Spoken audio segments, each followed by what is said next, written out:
जय श्री राम। जय जय श्री राम।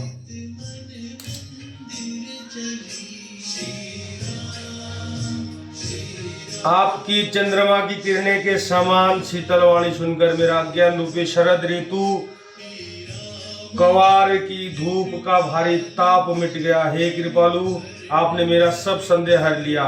अब श्री रामचंद्र जी का अथार्थ स्वरूप मेरे समझ में आ गया। नाथ कृपा अब गायूं विषादा, सुखी भयूं प्रभु चरण प्रसादा।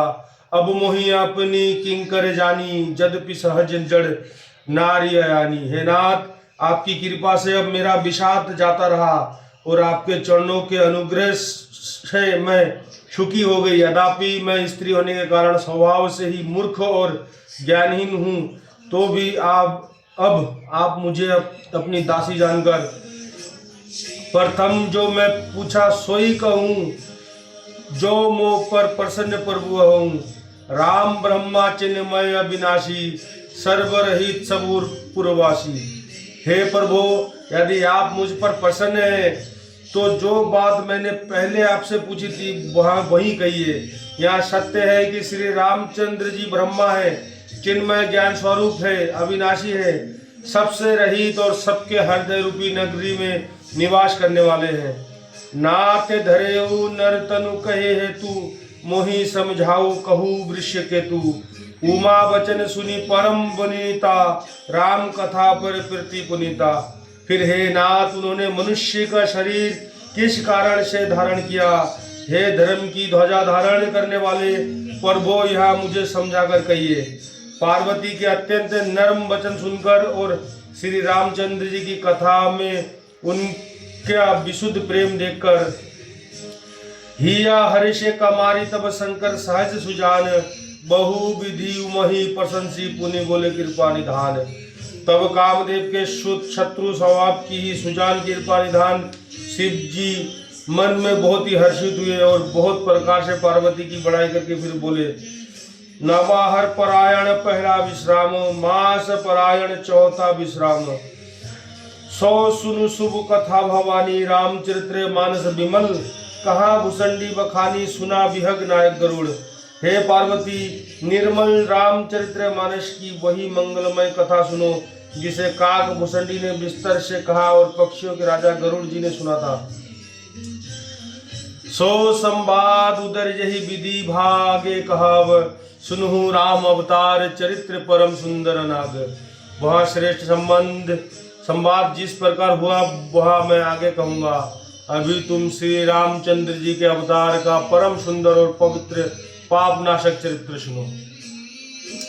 हरि गुण नाम अपार कथा रूप अग्नि तमित, मैं निजमति अनुसार कहूँ माँ सादर सुनो। श्री हरि के गुण नाम कथा और रूप सभी अपार अगणित और असीम है। फिर भी हे पार्वती, मैं अपनी बुद्धि के अनुसार कहता हूँ, तुम आदर पूर्वक सुनो। सुनु गिरिजा हरि चरित सुहाए, विपुल विशद निगमागम गाए। हरि अवतार हेतु जही होई, इंद मिथम कही जाई न सोई। हे पार्वती सुनो, वेद शास्त्रों ने श्री हरि के सुंदर विस्तृत और निर्मल चरित्र का ज्ञान किया है। हरि का अवतार जिस कारण से होता है वहाँ कारण बस यही है, ऐसा नहीं कहा जा सकता। अनेकों कारण हो सकते हैं और ऐसा भी हो सकते हैं जिन्हें कोई जान ही नहीं सकता। रामत करिए बुद्धि मन वानी, मत हमार से सुनहि सयानी। तदापि संत मुनि वेद पुराना, जस कुछ कहि सौमति अनुमाना। हे सयानी सुनो, हमारा मत तो यह है कि बुद्धि मन और वाणी से श्री रामचंद्र जी का तर्कना नहीं की जा सकती। तथापि संत मुनि वेद और पुराण अपनी अपनी बुद्धि के अनुसार जैसा कुछ कहते हैं। जय श्री राम। तस्मै सुमुखी सुनवाऊं तो ही, समुझी परई जस कारण मोही। जब जब होई धर्म के हानि, बढ़ी असुर धम अभिमानी। और जैसा कुछ मेरे समझ में आता है हे सुमुखी, वही कारण मैं तुमको सुनाता हूँ। जब जब धर्म ह्रास होता है और नीच अभिमानी राक्षस बढ़ जाते हैं, करही अनीति जाई नहीं बरनी, संधि विप्र धेनु सुरधरनी। तब तब प्रभु धरी विविधि शरीरा, हरि कृपा निधि सज्जन पीरा।